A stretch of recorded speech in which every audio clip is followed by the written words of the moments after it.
La legislación que ahora nos convoca ha sido la pregunta que ha estado en boca de todos. ¿Por qué una nueva ley? ¿Por qué abrogar la anterior? ¿Por qué no solo hacer reformas? Y este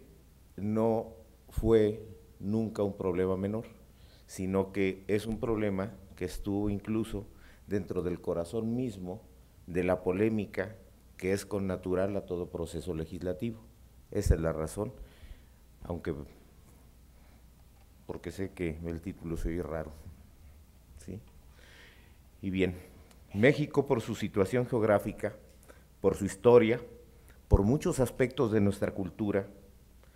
por sus condiciones económicas y sociales de la más profunda desigualdad en el mundo,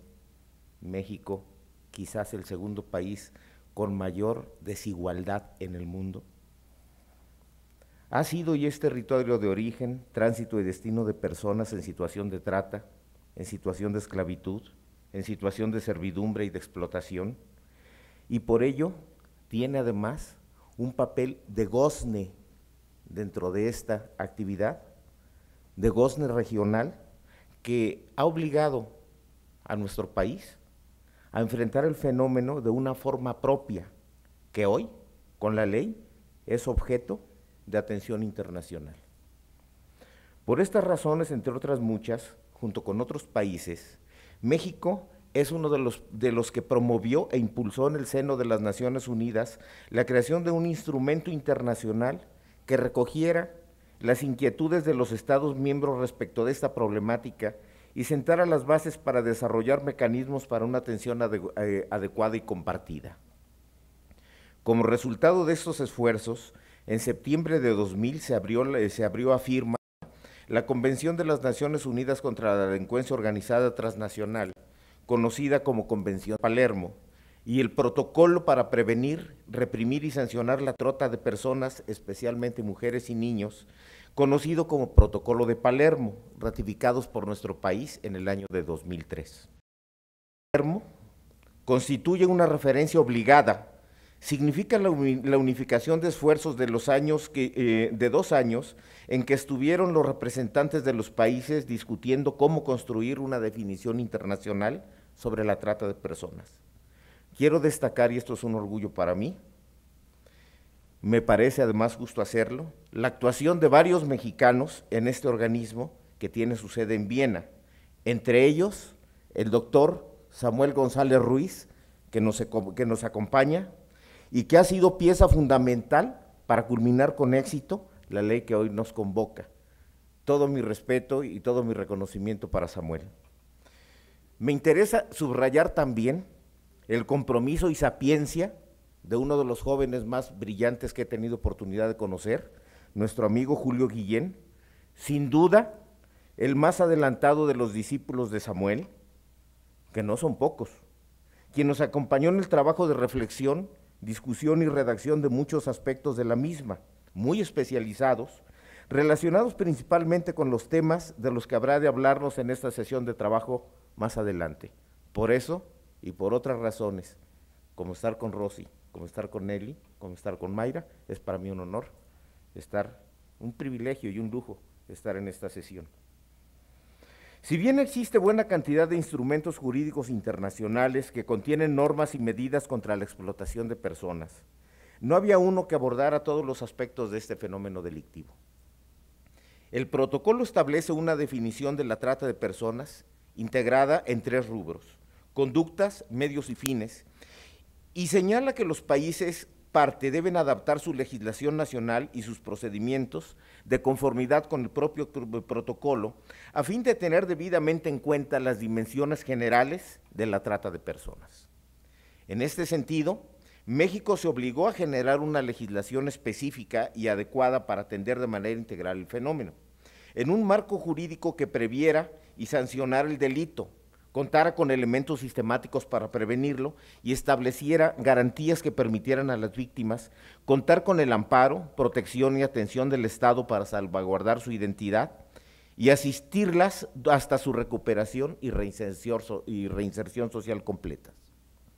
El artículo 3 del protocolo señala los elementos que componen el delito y sugiere en el 5º artículo que los estados adopten una definición para construir tipos penales adecuados a sus realidades sociales y jurídicas, sancionando como mínimo las actividades de captar, transportar, trasladar, acoger o recibir víctimas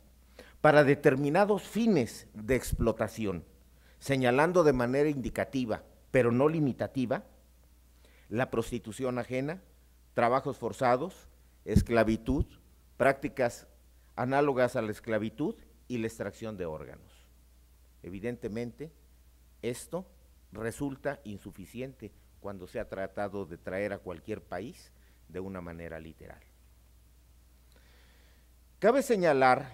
que en México desde 1931 se incluyó en el Código Penal Federal, en el título 8º, un capítulo, el 3º, cuyo encabezado decía trata de personas y lenocinio, 1931, que sugería, por supuesto, que en México se castigaba la trata de personas, pero al leer los 2 artículos que componían este capítulo, se encontraba uno con que se tipificaba y castigaba el lenocinio, pero no decía una palabra de trata de personas, es decir, la trata de personas y el lenocinio se entendían como una sola cosa. Y esta es la situación que prevalece, por ejemplo, en la actual legislación penal en el estado de Tabasco. O sea, esto no, que lo haya mencionado no es gratuito. Fue hasta el 27 de marzo de 2007, como todos sabemos, que se hizo una primera reforma importante a este código desde 1931 en la materia, cambiando varios conceptos, entre ellos el del bien jurídico tutelado, y se introdujo por primera vez el delito de trata,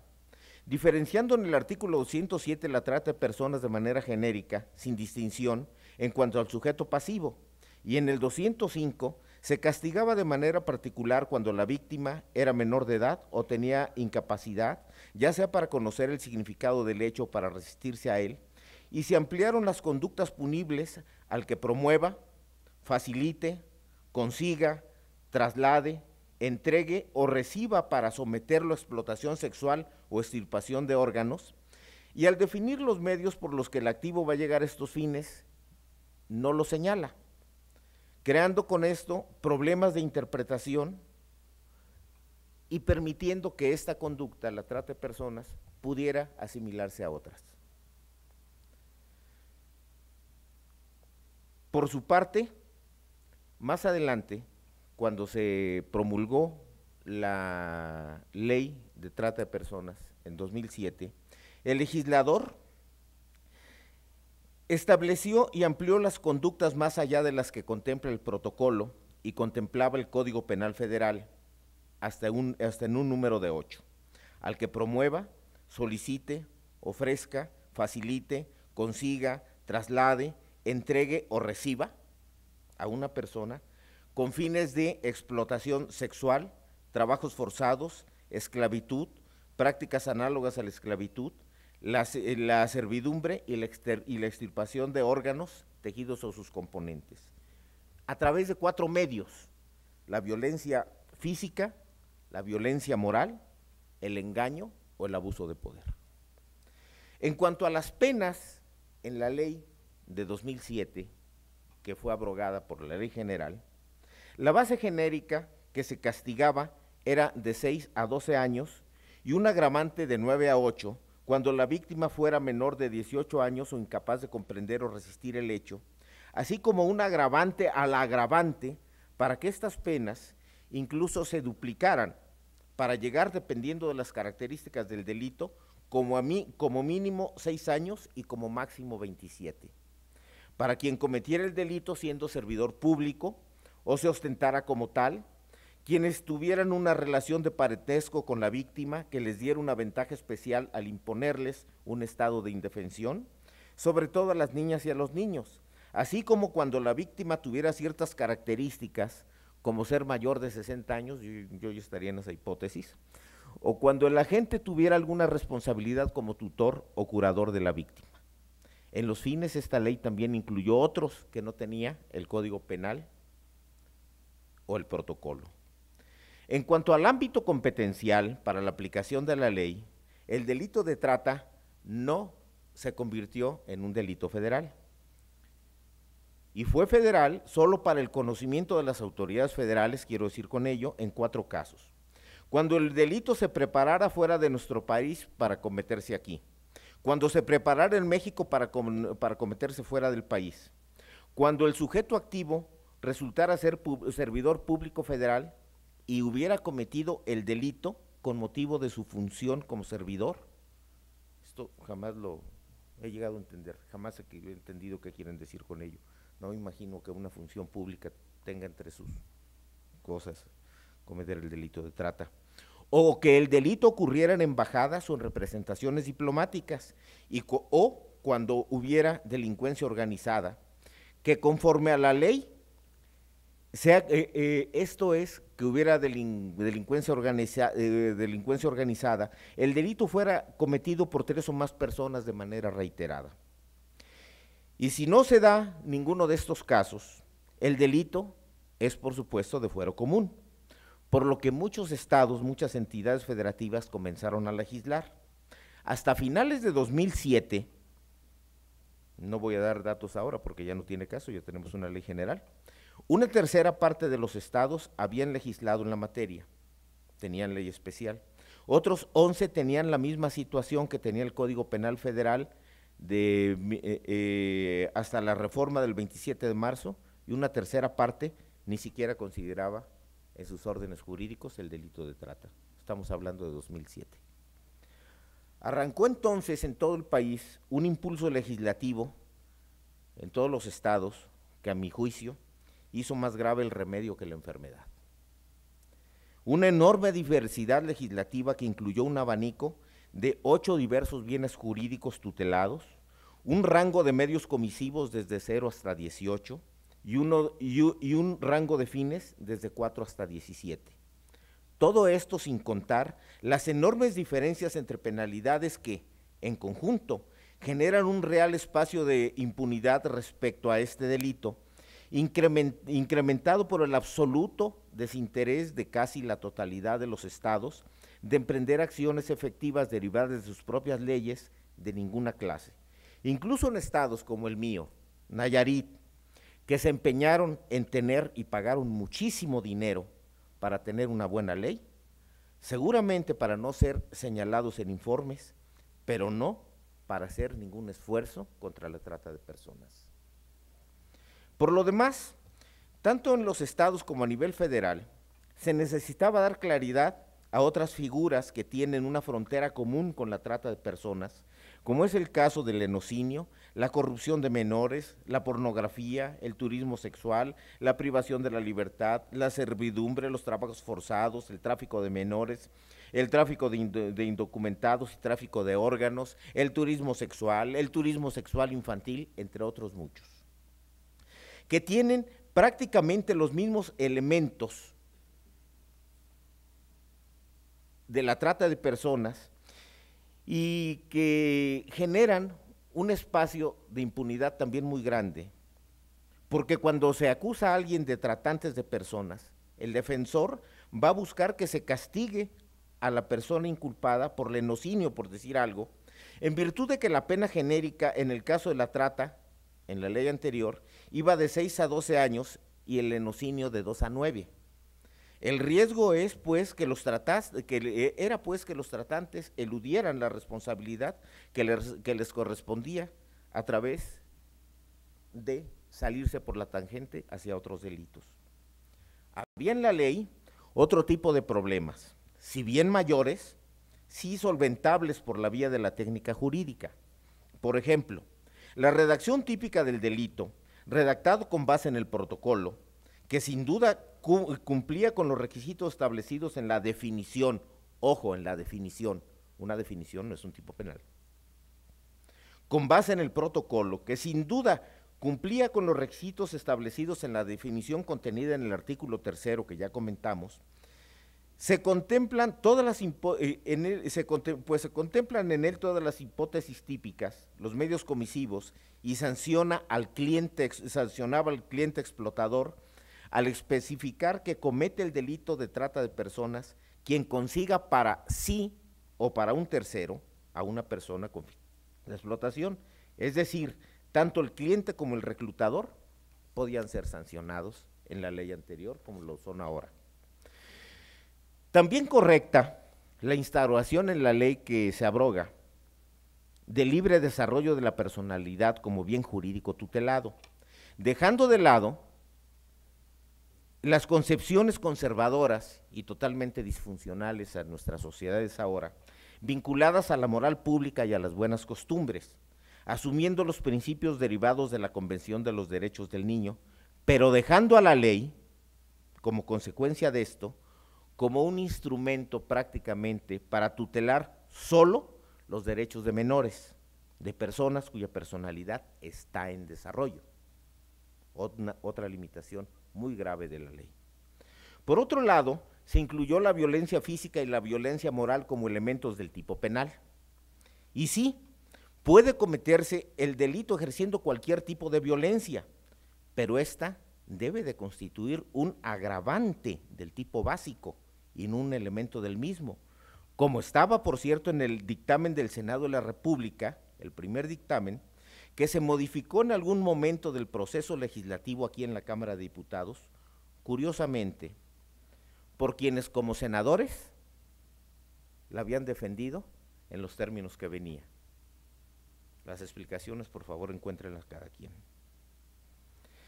Y es que no es lo mismo, por ejemplo, en el caso del robo, desapoderar al titular del bien jurídico de un objeto material en el momento en que el sujeto se descuida, lo que constituye un robo simple frente al hecho de hacerlo poniéndole una pistola en la cabeza, golpeándolo. Esta distinción debió hacerse también en el delito de trata en aquella ley, pues según la redacción definitiva del tipo, se sancionaba igual a quien cometiera el tipo a través del engaño que si se utilizaba la violencia. Esto es, debía haber una relación directa, y no la hubo, entre el grado de injusto y culpabilidad con la pena. Y al no haberla, mayor pena, si bien se puede corregir en la sentencia, no es esta la mejor opción. Había que cambiarlo. También se hizo distinción respecto a la calidad de la víctima. Cuando el delito fuera cometido contra menores de 18 años de edad o de quien no tuviera capacidad para comprender el significado del hecho o para resistirlo, no se requería la acreditación de los medios comisivos. Pero en realidad no se requiere acreditarlos en ningún caso del delito de trata. Está bien en tanto que tratándose de estas personas, de los menores, de las personas con incapacidades, bastará se demuestre que el sujeto pasivo está sometido a explotación para acreditar el derecho penal, para acreditar el tipo penal, no se necesita más. Pero esto debió implementarse para todos los casos, porque en todos los casos, con independencia del medio utilizado, la víctima de trata debe de estar sometida y ese sometimiento puede ejecutarse a través de cualquiera de los medios señalados en el protocolo, que no deben de estar en el tipo penal. Por otro lado, el proyecto del Senado tenía claro que en ningún caso de trata procedía el consentimiento como causal de exclusión del delito. Esta decisión, además de tener un basamento desde la perspectiva político-criminal, deriva también del protocolo,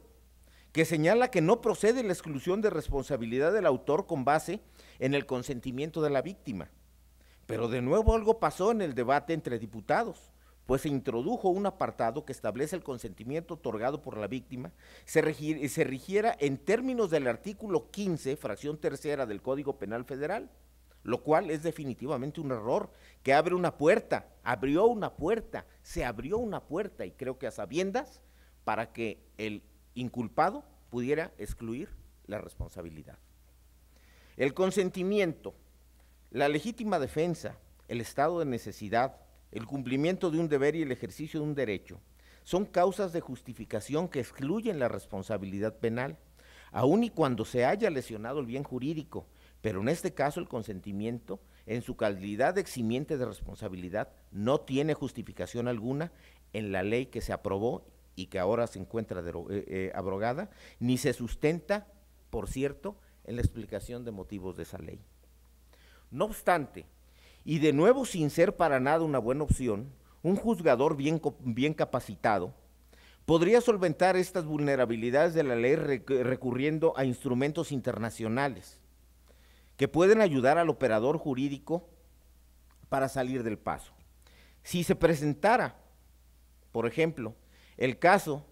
en que incluso de forma documentada se desprendiera que la víctima otorgó consentimiento para ser explotada, el operador jurídico podría solventar el problema invocando la supremacía de los tratados sobre la ley y los códigos, haciendo valer que en ellos se establece de forma clara que en los casos de trata de personas no procede el consentimiento.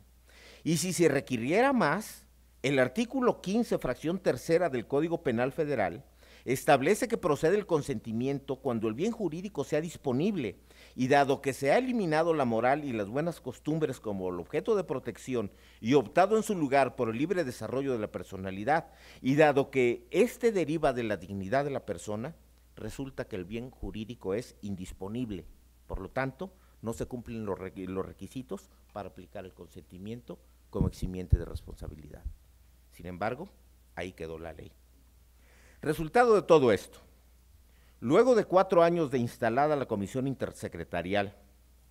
de creada y apoyada con jugosísimos recursos la FEBIMTRA, que ahora queda en las magníficas manos de nuestra amiga Nelly, solo se había logrado una sentencia, y eso contra un globero en la plaza principal de Tapachula, que ayudaba por su cuenta a niños migrantes y que a mi juicio nunca cometió el delito de trata. Así, al inicio de esta legislatura, se estuvo ante el gran reto de lograr que los objetivos en la lucha contra la trata de personas contaran con herramientas eficientes y eficaces para su cumplimiento. Pero el aspecto más vulnerable de la legislación en materia de trata que existía deriva del desconocimiento y la escasa comprensión de su naturaleza y contenido por parte de la sociedad, de los operadores de la ley y de los juzgadores. Ese es el peor peligro, el verdadero riesgo, que los encargados de operar estos instrumentos jurídicos no los conozcan o no tengan las herramientas suficientes para interpretar su contenido, que es muy complejo. Entonces y ahora la verdadera vulnerabilidad de la ley es el desconocimiento que de la misma tengan los encargados de cumplir y hacerla cumplir. De ahí la obligación que tienen todas las procuradurías de justicia del país de capacitar y profesionalizar a todos los servidores públicos vinculados a la procuración e impartición de justicia. Se optó por arrancar el trabajo con una serie de eventos de consulta cuyos resultados fueron en el sentido de una ley general que abrogara la federal como primer paso para la solución de la problemática encontrada. Enseguida en mis notas tengo para ustedes, no sé si sea necesario, una síntesis de la estructura de la ley, pero quizás otra persona más calificada que yo pudiera. Fue presentada, encabezada por la diputada Orozco por 104 legisladores de todos los grupos parlamentarios en las 2 cámaras del Congreso de la Unión. En mis 27 años de carrera parlamentaria es la primera vez que veo este fenómeno. Recibió turno para estudio y dictamen a las Comisiones Unidas de Derechos Humanos y de Justicia, con opinión de puntos constitucionales y de presupuesto y cuenta pública. Cuando esto ocurrió, comenzaron las preocupaciones, porque uno de los instrumentos que tiene la política parlamentaria para detener un proceso es precisamente darle un turno múltiple, que casi nunca se cumple. Creo que nuestro amigo Enrique también es testigo de esto, pero por fortuna este no fue el caso. Las comisiones de opinión emitieron, y esto es muy importante, opinión aprobatoria en todos los términos de la iniciativa. Y la más importante de ellas, que la puedo decir aquí, perdón que hable en primer término, en primera persona, que es para mí un orgullo completo, la opinión del señor diputado don Juventino Víctor Castro y Castro. Yo creo que es un documento laudatorio de la iniciativa de la diputada Orozco y los 104 legisladores, que todos debieran conocer. Los equipos técnicos de las comisiones de dictamen trabajaron con la Comisión Especial para la Lucha contra la Trata de Personas, así como con representantes de las dependencias del Poder Ejecutivo Federal, SEGOV, PGR Área Central, PGR FEBIMTRA, PGR CIEDO, PGR INACIPE, Secretaría de Hacienda y Crédito Público, Secretaría de Salud, Secretaría de Relaciones Exteriores, Presidencia de la República, Consejería Jurídica, entre otras, incluyendo la Secretaría de Educación Pública, etcétera, con todas las dependencias responsables de esta materia en el Poder Judicial de la Federación, incluyendo la Secretaría, la Suprema Corte de Justicia de la Nación, jueces y magistrados, procuradores de las entidades federativas, de la Comisión Nacional de los Derechos Humanos, de organizaciones de la sociedad civil y organizaciones no gubernamentales, de instituciones académicas, juristas especializados en la materia, y en materia de derecho internacional y en materia de derechos humanos, con el fin de estudiar la iniciativa y llegar a un dictamen consensado. Esto lo menciono porque he escuchado opiniones públicas en el sentido de que la ley podría no estar del todo legitimada. Con muchísimo gusto quedan a la disposición de ustedes en la Cámara de Diputados. La comisión ya está extinguida, pero los archivos se encuentran a su disposición en la biblioteca. Pueden consultarlos y podrán encontrar todos los expedientes al respecto. Los fines de la ley: dar cumplimiento a los compromisos internacionales contraídos por México en materia de trata de personas desde su perspectiva de derechos humanos en los términos del artículo 1 de la propia Constitución. Adecuar la legislación en la materia a estos compromisos y armonizarla con las nuevas perspectivas teóricas y jurídicas introducidas en la Constitución en materia de derechos humanos. Dotar al país, a la sociedad, a las distintas ramas y órdenes de gobierno y las organizaciones sociales involucradas de un marco normativo para atacar desde su raíz los delitos en materia de trata de personas y los fenómenos sociales a los que da lugar. Dotar de mejores herramientas de trabajo a las autoridades y funcionarios operadores de la ley para perseguir y sancionar estos delitos. Adecuar los procedimientos penales en materia de delitos de trata de personas a lo previsto en los artículos 19 y 20 de la Constitución, tanto por lo que hace a la naturaleza de estos delitos, como por lo que hace a las condiciones y derechos de las víctimas y ofendidos durante los procesos. Se hace énfasis en la prevención del delito y la atención a las víctimas, tanto las potenciales, prevención, como en las actuales, asistencia y protección.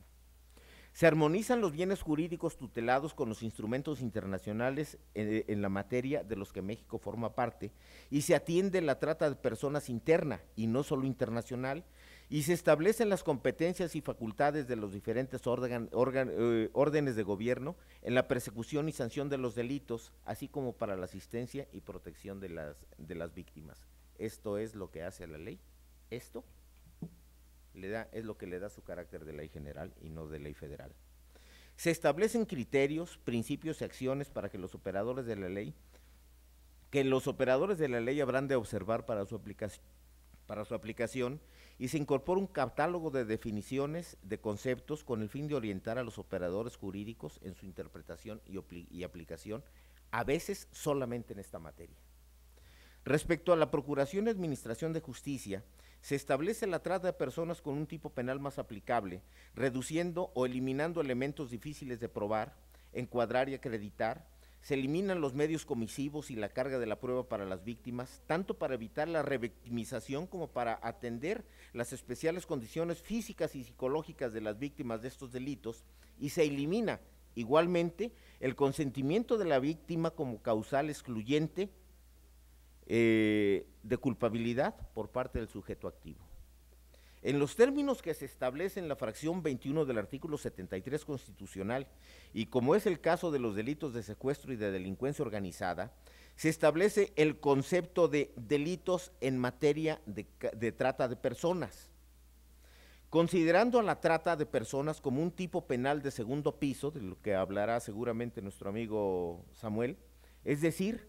como un delito género, y a partir de él una serie de delitos como especie, cuando sean resultados de la trata de personas, con lo cual se unifican en todo el país tipos penales que en las diferentes legislaciones se encuentran previstos de una manera totalmente diversificada. Esto, por cierto, fue una petición de alguien a quien mucho admiro también, que es que era el entonces procurador Mancera. Sí, dentro de los delitos en materia de trata de personas se establece esclavitud, servidumbre, explotación en sus tipos laboral, de la prostitución ajena, de la mendicidad ajena, pornografía infantil, turismo sexual y turismo sexual infantil, publicidad engañosa o ilícita, consumo de servicios derivados de la trata de personas en cualquiera de sus fines, facilitación y promoción del delito por cualquier medio, especialmente a través de la publicidad ilícita o engañosa. Sanciones para las personas morales y sus representantes que participen en cualquiera de estos delitos. Sanciones contra servidores públicos que divulguen información reservada sobre las víctimas y los programas y contra quienes, pudiendo evitar el delito, no lo hagan. En todos los delitos en materia de trata de personas se define penalidad, agravantes, la regla de concurso de delitos, la prisión preventiva en el caso de aquellos que merezcan pena corporal y reglas comunes para la persecución y sanción de todos ellos. Dentro de los agravantes, se destacan las que tienen que ver con la posición del sujeto activo frente al sujeto pasivo respecto a relaciones familiares, de autoridad, pedagógicas, religiosas y sentimentales. Ojo, y sentimentales. Respecto a las víctimas, se establece la obligación de, en todos los casos, sentenciar el resarcimiento y la reparación del daño, señalándose los rubros que componen estas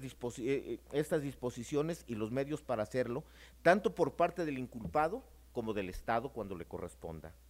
En los términos de los artículos 19 y 20 de la Constitución, se establecen los derechos de las víctimas y testigos durante los procesos penales y las medidas de protección a su favor durante los mismos, con el fin de atender las características complejas de este delito y la situación especial de las víctimas, cumpliendo así los compromisos de México en la materia. Se establecen derechos tanto por lo que hace a las víctimas mexicanas en territorio nacional o en el extranjero, o de las víctimas extranjeras en territorio nacional. Se establece la obligación de la Procuraduría de crear un programa de protección a víctimas y testigos, las reglas básicas de su funcionamiento y la creación de una instancia específica para operarlo. Respecto a la política de Estado, se establece la integración, organización, funcionamiento y facultades de la Comisión Intersecretarial y de los contenidos del Programa Nacional en la materia, así como las responsabilidades de cada una de las dependencias que intervienen y la evaluación de los resultados. Esto es de capital importancia y aquí nos acompaña para avalar esto nuestra amiga, la licenciada Lourdes Gutiérrez Ortiz Monasterio. Hasta ahora la Comisión Intersecretarial ha funcionado, perdón por decirlo así, casi a tontas y a locas, fuera de las tareas de la propia comisión, que no tiene un peso de presupuesto. Todas las dependencias que la integran no tienen obligaciones específicas en materia de trata. Entonces, lo común es llegar a las reuniones de la intersecretarial a escuchar cuáles son las acciones que de buena fe a cada dependencia se le ocurrieron, sin pensar que hay por ahí una cosa que se llama ley orgánica del Poder Ejecutivo Federal,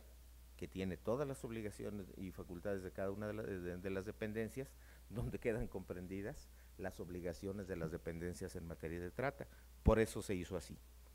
Se incorpora un título referente a la prevención del delito, las políticas y programas para todo el objetivo, la detección de zonas y grupos con mayor vulnerabilidad y las políticas para su atención prioritaria, la evaluación de los programas y la atención de riesgos. Se establece una distribución clara de facultades y competencias exclusivas y concurrentes de los tres órdenes de gobierno y medidas para el fortalecimiento institucional al fin de alcanzar los objetivos de la ley. Se establecen medidas para contar con un financiamiento adecuado. Este año, la lucha de México contra la trata de personas, siendo México el segundo país peor afectado por este delito en el mundo, cuenta con un presupuesto enorme de 4 millones de pesos. poniendo énfasis en la concurrencia de los tres órdenes de gobierno con recursos presupuestales y otras fuentes de financiamiento, así como en la transparencia y la rendición de cuentas. Quedan otras tareas pendientes en lo inmediato.